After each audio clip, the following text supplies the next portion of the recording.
Hello friends, कैसे हैं आप सब। स्वागत है आपका यूपीएससी एट होम प्रविष्या के यूट्यूब प्लेटफॉर्म पे।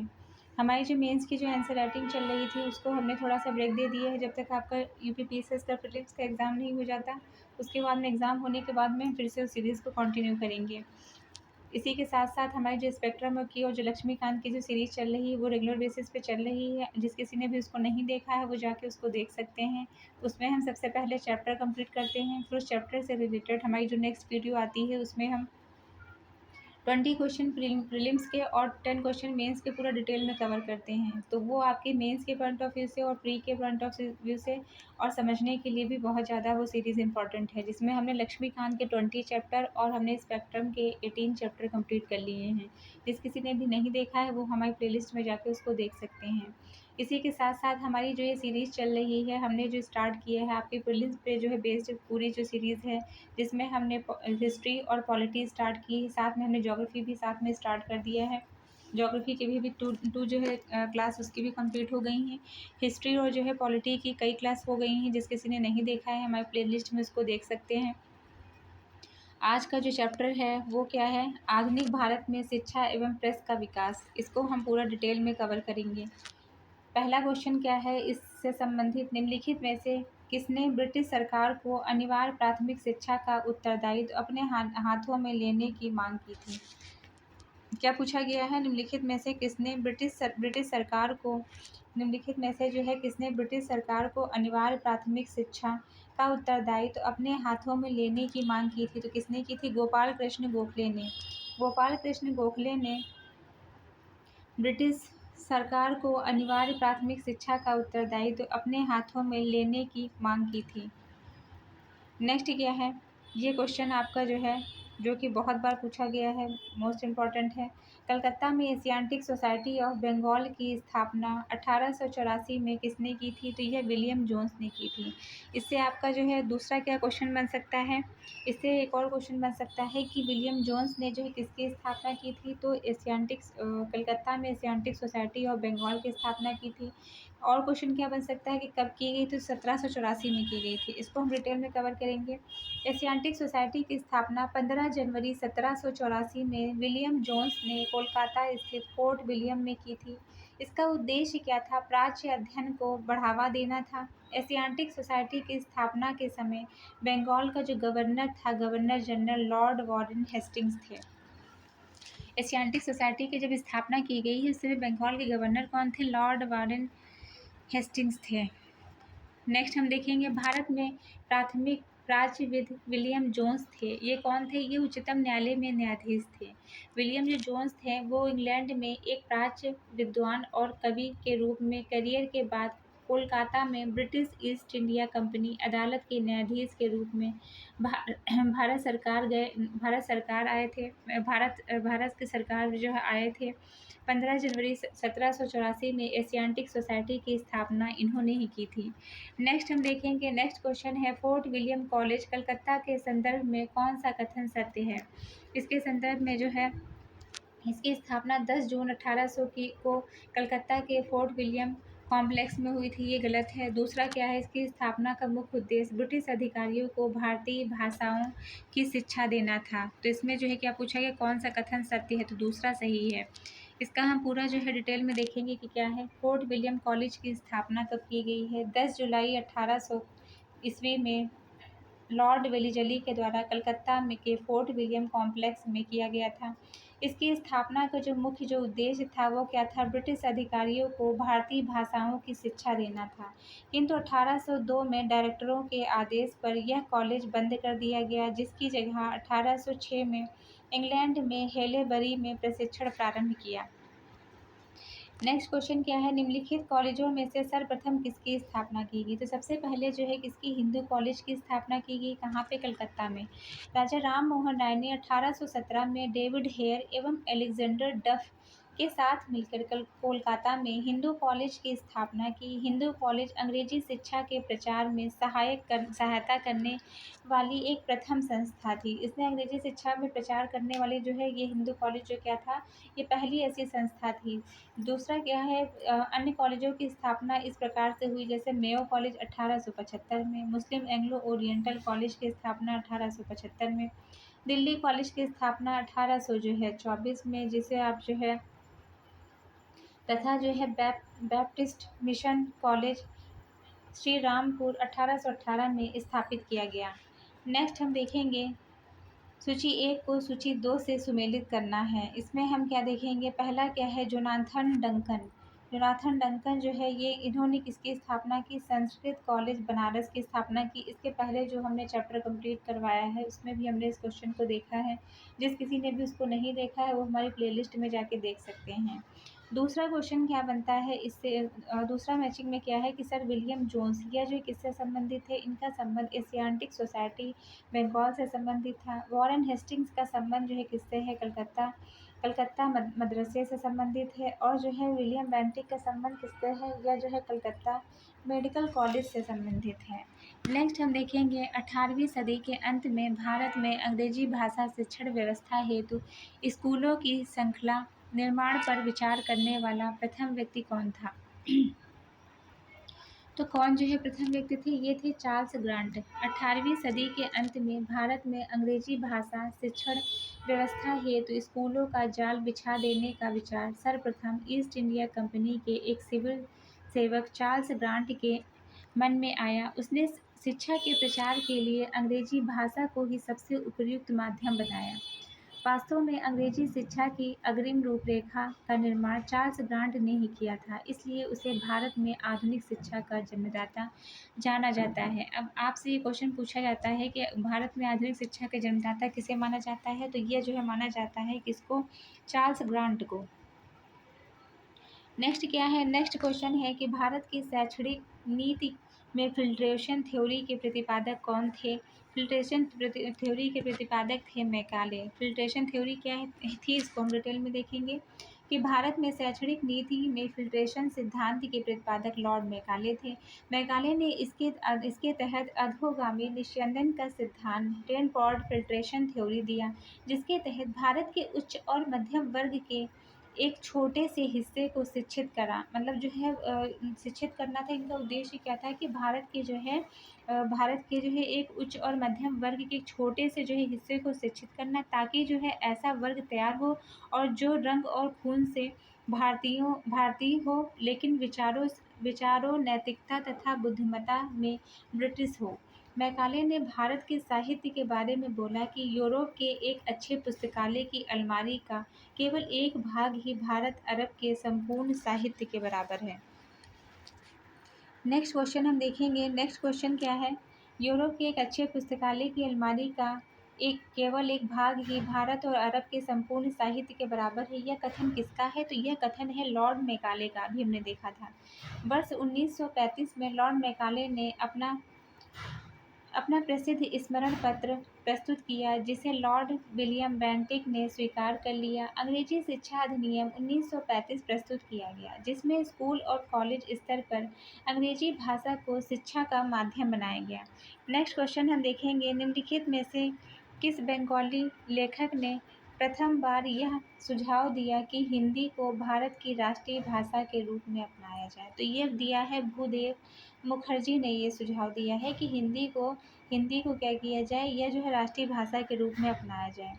नेक्स्ट हम देखेंगे, अंग्रेजी माध्यम से शिक्षा लागू होने से पूरे भारत में को जो है मदद मिली अखिल भारतीय राष्ट्रीयता के विकास एवं प्रोत्साहन देने में। इसमें क्या है कि अंग्रेजी माध्यम से शिक्षा लागू होने से अखिल भारतीय राष्ट्रीयता के विकास एवं प्रोत्साहन को बढ़ाने में मदद मिली है। राष्ट्रीय चेतना की उत्पत्ति, राष्ट्रवाद का जन्म, राष्ट्रीय आंदोलन के प्रारंभ के लिए प्रायः पश्चिमी आधुनिक शिक्षा प्रणाली को श्रेय दिया जाता है। राजा राम मोहन राय ने अंग्रेजी शिक्षा के समर्थक थे। ये राजा राम मोहन क्या थे, ये अंग्रेजी शिक्षा के समर्थक थे। राजा राम मोहन राय ने किसकी स्थापना की, इन्होंने आत्मीय सभा और ब्रह्म समाज की इन्होंने स्थापना की है। वैज्ञानिक शिक्षा के महत्व का समर्थन करते हुए उन्होंने कहा कि यदि सरकार की यही नीति है तो देश को अंधकार में रखा जाए तो संस्कृत विद्या पद्धति से अति उत्तम लाभ होगा। सरकार ने अंग्रेजी एवं प्राच्य भाषाओं दोनों के प्रसार पर बल दिया। अतएव 1817 में कलकत्ता हिंदू कॉलेज को बनाने के लिए अनुदान दिया गया, जिसमें अंग्रेजी माध्यम के द्वारा शिक्षा दी जाती थी और पाश्चात्य विज्ञान और प्रौद्योगिकी पढ़ाई जाती थी। नेक्स्ट क्वेश्चन है, भारत में अंग्रेजों ने प्रथम मदरसा कहाँ पे स्थापित किया? तो ये स्थापित किया था कलकत्ता में। 1781 में वॉरेन हेस्टिंग्स ने फ़ारसी और अरबी के अध्ययन के लिए कलकत्ता में मदरसा बनाया। 1791 में डकन ने बनारस में संस्कृत महाविद्यालय बनाया और 1800 में लॉर्ड बेलिजरी के द्वारा स्थापित फोर्ट विलियम कॉलेज और 1802 ईस्वी में इसे बंद कर दिया गया। इसके बाद 1813 के चार्टर एक्ट के द्वारा 1 लाख रुपया विद्या प्रसार, साहित्य पुनरुत्थान तथा विज्ञान के लिए आरंभ और उन्नति की दिशा में किया गया। 1817 में पाश्चात्य ज्ञान और मानविकी शिक्षा के लिए कलकत्ता में हिंदू कॉलेज की स्थापना की गई। नेक्स्ट क्वेश्चन हम देखेंगे, लॉर्ड मैकाले का निम्नलिखित में से किससे संबंध है? लॉर्ड मैकाले का संबंध किससे है? या लॉर्ड मैकाले का संबंध कानूनों के संग्रह से है। इन्होंने द इंडियन पिनल कोड की पांडुलिपि तैयार की। मैकाले ने भारतीय भाषा के स्थान पर अंग्रेजी को लागू किया। नेक्स्ट क्वेश्चन है, सूची 1 को सूची 2 से सुमेलित करना है। इसमें कौन सा सुमेलित नहीं है? तो इसके अंतर्गत जो है सर चार्ल्स वुड्स डिस्पैच 1854 सुमेलित है। सैंडलर आयोग का गठन जो है 1920 इसके अंतर्गत नहीं 1917 में किया गया था। राधा कृष्ण आयोग की जो है स्थापना 1948 में की गई। हंटर कमीशन का गठन किया गया 1882 में। नेक्स्ट हम देखेंगे, निम्नलिखित का विचार कीजिए और कालानुक्रम के अनुसार सही में व्यवस्थित कीजिए। इसके अंतर्गत पहला जो है वुड्स ऑफ डिस्पैच क्या है? 1854 है। रुड़की तकनीकी कॉलेज IIT जो है रुड़की की स्थापना 1847 में। हंटर आयोग का गठन किया गया 1882 में। काशी विद्यापीठ की स्थापना की गई 1920 से 21 में। नेक्स्ट हम देखेंगे, निम्नलिखित में से किसने भारतीय विश्वविद्यालय में धार्मिक शिक्षा के लिए प्रबल रूप से वकालत की थी? किसने की थी? मदन मोहन मालवीय ने। भारत के विश्वविद्यालय में धार्मिक शिक्षा हेतु मदन मोहन मालवीय ने प्रबल रूप से वकालत की। मालवीय जी 1916 में बनारस हिंदू विश्वविद्यालय की स्थापना की थी। नेक्स्ट हम देखेंगे, हंटर कमीशन की रिपोर्ट किसके विकास पर जोर दिया है? हंटर कमीशन की रिपोर्ट ने प्राथमिक शिक्षा के विकास पर जोर दिया है। 1882 में सरकार ने हंटर की अध्यक्षता में एक आयोग शिक्षा के क्षेत्र में 1854 के पश्चात प्रगति की समीक्षा करने के लिए नियुक्त किया। इसके सुझाव निम्नलिखित थे। सरकार को प्राथमिक शिक्षा के सुधार एवं विकास की ओर विशेष ध्यान देना चाहिए। यह शिक्षा स्थानीय भाषाओं में हो और उपयोगी विषयों में हो। निजी प्रयत्नों का स्वागत हो, परंतु प्राथमिक शिक्षा उसके बिना भी दी जानी चाहिए। इन प्राथमिक पाठशालाओं का नियंत्रण नव स्थापित जिला व नगर बोर्डों को दिया जाना चाहिए। शिक्षा के लिए वे उपकर भी लगा सकते हैं। माध्यमिक शिक्षा 2 खंडों में हो। एक में साहसिक शिक्षा, जो विश्वविद्यालय में प्रवेश परीक्षा के लिए विद्यार्थी तैयार हों। दूसरी व्यवहारिक ढंग से हो, जो विद्यार्थियों को व्यावसायिक तथा व्यापारिक जीवन के लिए तैयार करती हो। आयोग ने यह भी सुझाव दिया कि निजी प्रयत्नों को शिक्षा के क्षेत्र में पूर्ण रूपेण बढ़ावा मिलना चाहिए। आयोग ने प्रेसिडेंसी नगरों के अतिरिक्त अन्य सभी स्थानों पर महिला शिक्षा के पर्याप्त प्रबंध न होने पर खेद प्रकट किया और बढ़ावा देने को कहा। नेक्स्ट क्वेश्चन है, निम्नलिखित में से किस व्यापक अधिनियम के द्वारा भारतीय प्रेस स्वतंत्रता सीमित कर दी गई है? तो कौन सा है? भारतीय प्रेस अधिनियम 1910। भारतीय प्रेस अधिनियम 1910 के द्वारा लॉर्ड लिटन के 1878 के अधिनियम के साथ प्रावधान पुनर्जीवित कर भारतीय प्रेस की स्वतंत्रता सीमित कर दी गई। इस अधिनियम के अंतर्गत पंजीकरण जमानत का न्यूनतम राशि 500 रुपये, अधिकतम राशि 2000 रुपये तय कर दी गई। इसके अतिरिक्त सरकार को जमानत जब्त करने व पंजीकरण रद्द करने का अधिकार भी दिया गया। इस अधिनियम को लॉर्ड रीडिंग द्वारा रद्द कर दिया गया। नेक्स्ट हम देखेंगे क्वेश्चन, डेक्कन एजुकेशन सोसाइटी की स्थापना से कौन संबंधित था? तो कौन? बीजी तिलक। डेक्कन एजुकेशन सोसाइटी की स्थापना 1884 में न्यू इंग्लिश स्कूल के प्रारंभ के साथ पुणे में की गई थी। इस संस्था के संस्थापक बीजी तिलक, VK चिपलुंकर और MB नामजोशी थे।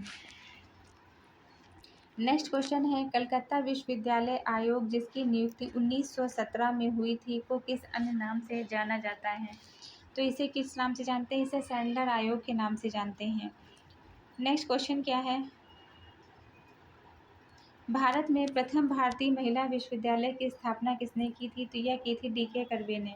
डी.के. कर्वे ने 1916 में पुणे में प्रथम महिला विश्वविद्यालय की स्थापना की थी। नेक्स्ट क्वेश्चन क्या है? निम्नलिखित में से कौन काशी विद्यापीठ का संस्थापक था? बाबू शिव प्रसाद गुप्त।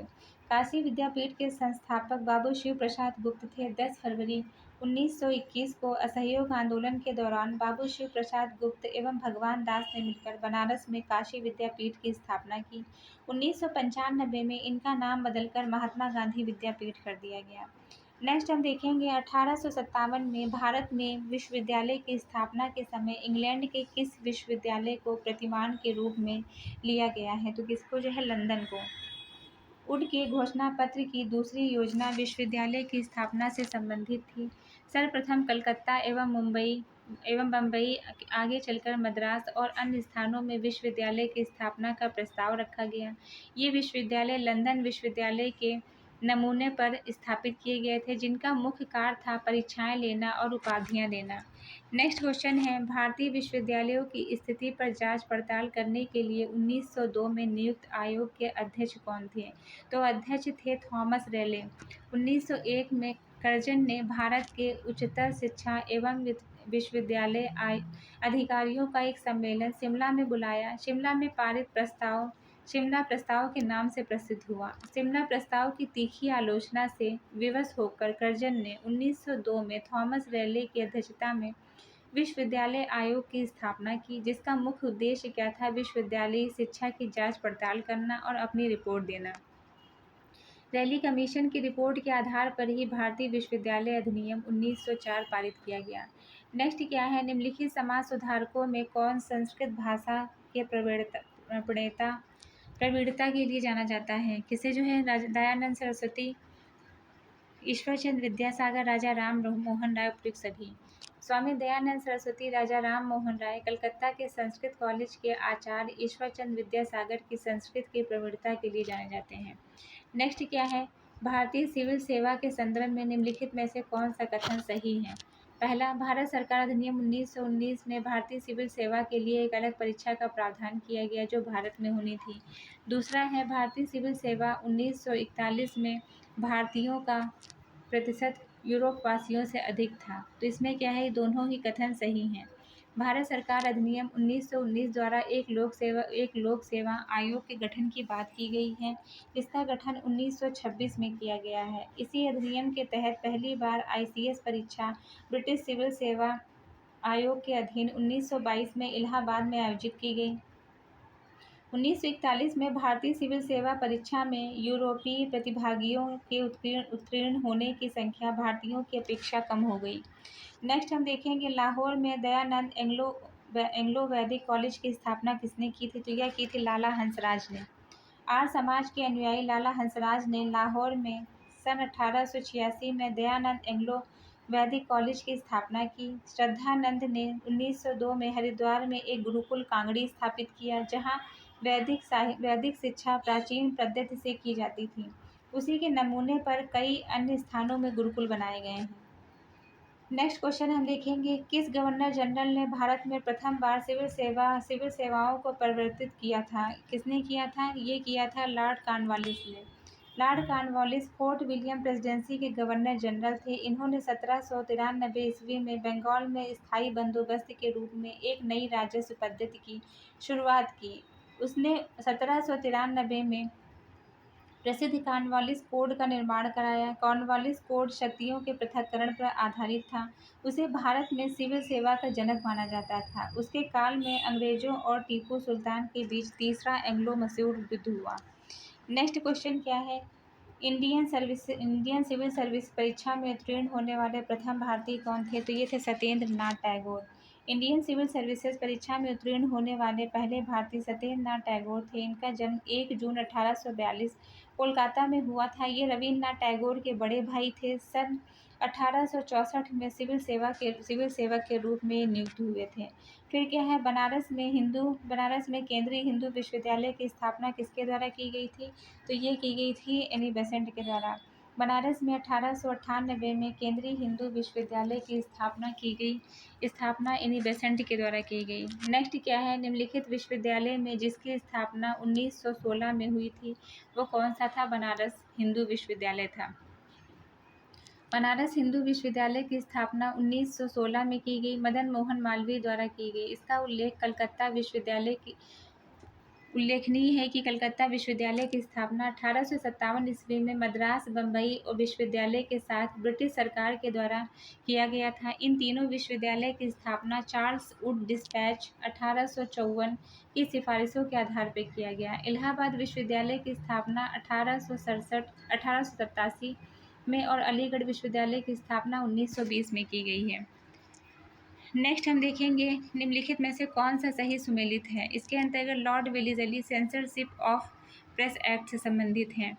सेंसरशिप ऑफ प्रेस एक्ट 1799 में लॉर्ड वेलीजली के शासनकाल में आया था। दी लाइसेंसिंग रेगुलेशन 1823 में कार्यवाहक गवर्नर जनरल जॉन एडम्स द्वारा जारी किया गया था। The newspaper act 1908 lord Minto के काल में लाया गया, जबकि vernacular press act 1778 lord Lytton के काल में आया। नेक्स्ट हम देखेंगे निम्नलिखित में से कौन सा क्रम जो है, कालानुक्रम क्या है। इसके अंतर्गत जो है पहले क्या है, सती प्रथा का निषेध हुआ, फिर आया प्रथम विश्वविद्यालय अधिनियम, फिर education resolution. Lord William Bentinck ने 1829 में सती प्रथा को अवैध घोषित कर दिया। लॉर्ड कर्जन ने 1904 में प्रथम विश्वविद्यालय अधिनियम लागू किया। एजुकेशन रेजोल्यूशन पॉलिसी 21 फरवरी 1913 में स्वीकार की गई, जिसमें सरकार ने राष्ट्रवादियों के अनिवार्य प्राथमिक शिक्षा के सिद्धांत को स्वीकार नहीं किया, लेकिन निरक्षरता समाप्त करने की नीति को अपनाया। नेक्स्ट क्वेश्चन है, देसी भाषा प्रेस अधिनियम किस वर्ष पारित किया गया था? ये पारित किया गया था 1878 में।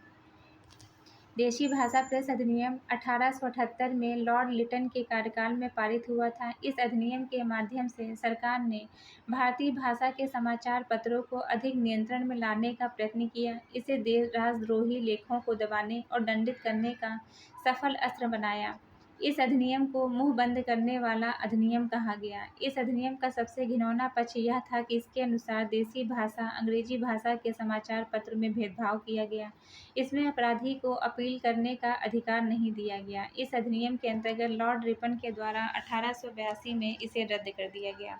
नेक्स्ट हम देखेंगे निम्नलिखित में से किसने वर्नाकुलर प्रेस एक्ट 1878 के विपरीतगामी और असंगत शब्द का उपयोग किया गया है।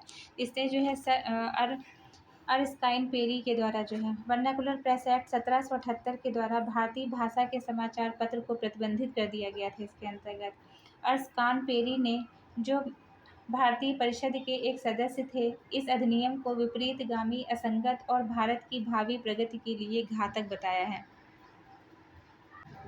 नेक्स्ट क्या है, निम्नलिखित में से किसने सर्वप्रथम सेंसरशिप लागू की थी? सर्वप्रथम सेंसरशिप लागू की थी लॉर्ड वेलीजली ने।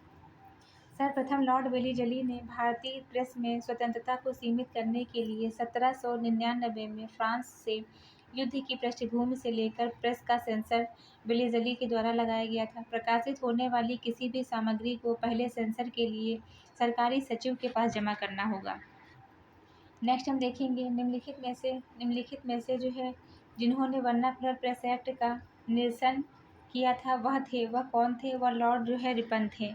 वर्नाकुलर प्रेस एक्ट का निरसन लॉर्ड रिपन ने 1882 में किया था। उल्लेखनीय है कि लॉर्ड लिटन के द्वारा जो है लागू किया गया, रिपन के द्वारा रद्द किया गया। लॉर्ड जो है रिटन ने राष्ट्रीय प्रेस को प्रतिबंध करने के लिए वर्नाकुलर प्रेस एक्ट लागू किया था। इस एक्ट के द्वारा देसी भाषा के अखबारों को प्रतिबंधित किया गया था। नेक्स्ट क्या है, निम्नलिखित में से कौन सा भारतीय प्रेस की स्वतंत्रता के समर्थक थे? कौन थे? लॉर्ड हेस्टिंग्स जो है भारतीय प्रेस की स्वतंत्रता के समर्थक थे। Lord Hastings, Lord William Bentinck, Lord Metcalfe, Charles जो है मेटकाफ, लॉर्ड रिपन, मैकाले को भारतीय प्रेस की स्वतंत्रता का समर्थक माना जाता है, जबकि लॉर्ड वेलीजली, लॉर्ड लिटन और लॉर्ड एडम्स को भारतीय प्रेस की स्वतंत्रता का विरोधी माना जाता है। नेक्स्ट हम देखेंगे हिंदी का पहला समाचार पत्र उदंड मार्तंड प्रकाशित हुआ है। ये कहाँ से प्रकाशित हुआ है? कोलकाता से। कब? 30 मई 1826 को। उदंड मार्तंड हिंदी का प्रथम समाचार पत्र था। इसका प्रकाशन 30 मई 1826 को कलकत्ता के एक साप्ताहिक रूप से शुरू हुआ। यह प्रति मंगलवार को निकालता था। इसके संपादक प्रकाशक जुगल किशोर थे। नेक्स्ट हम देखेंगे निम्नलिखित में से किसको छोड़कर सभी 19वीं शताब्दी के महान पत्रकार थे। किसको जो है? दुर्गादास को छोड़कर। James Augustus Hickey, Shishir Kumar Ghosh और कस्तूरी रंगा अय्यर। ये सब क्या थे? ये सब जो है पत्रकार थे। नेक्स्ट हम देखेंगे निम्नलिखित में से कौन सा भारत का प्रथम राष्ट्रीय समाचार एजेंसी कौन सा है? तो यह है the associated press of India. इसके अंतर्गत क्या है? The associated press of India अर्थात जो है एपीआई भारत की प्रथम राष्ट्रीय समाचार एजेंसी थी। ब्रिटिश सरकार ने सन 1935 तक 4 समाचार एजेंसियों की स्थापना की। ये एजेंसियां हैं writer, associated press of India, free press news service, United press of India. तो ये हमने जो है पूरा चैप्टर कवर कर लिया है। आप लोगों को हमारी जो ये सीरीज़ चल रही है कैसी लग रही है हमारे कमेंट सेक्शन में ज़रूर बताइए। ये हमारा नेक्स्ट चैप्टर है, इसके आगे आने वाली क्लास में हम इसको कंप्लीट करेंगे। इसी के साथ साथ हमारी जो स्पेक्ट्रम लक्ष्मीकांत की जो सीरीज़ चल रही है उसको भी आप जाके देखिए। हमारी प्लेलिस्ट में आपको जो है सारी सीरीज़ लाइन से मिल जाएगी, आप उसको जाके वहाँ पे चेक कर सकते हैं। और जो पहले जो हमारे जो मेंस के जो क्वेश्चन जो चल रहे थे उसको हम कंटिन्यू करेंगे आगे। जब आपका ये प्रीलिम्स का एग्ज़ाम हो जाता है तो हम मेंस की जो सीरीज़ चल रही थी उसको हम रेगुलर बेसिस पे फिर से स्टार्ट कर देंगे। तब तक के लिए आपकी जो प्रीलिम्स के 20,000 क्वेश्चन हम कंप्लीट कराएंगे, जो कि आपके जो है सारे सब्जेक्ट पे बेस्ड रहेंगे, जो कि प्रीलिम्स में पूछे जाते हैं। आपको प्रीलिम्स एग्ज़ाम से पहले हमारे 20,000 क्वेश्चन जो है कंप्लीट हो जाएंगे। तो ऐसे ही पढ़ते रहिए, लाइफ में आगे बढ़ते रहिए, यूपीएससी एट होम प्रविष्या के साथ में मेंस आंसर राइटिंग करते रहिए। Thank you.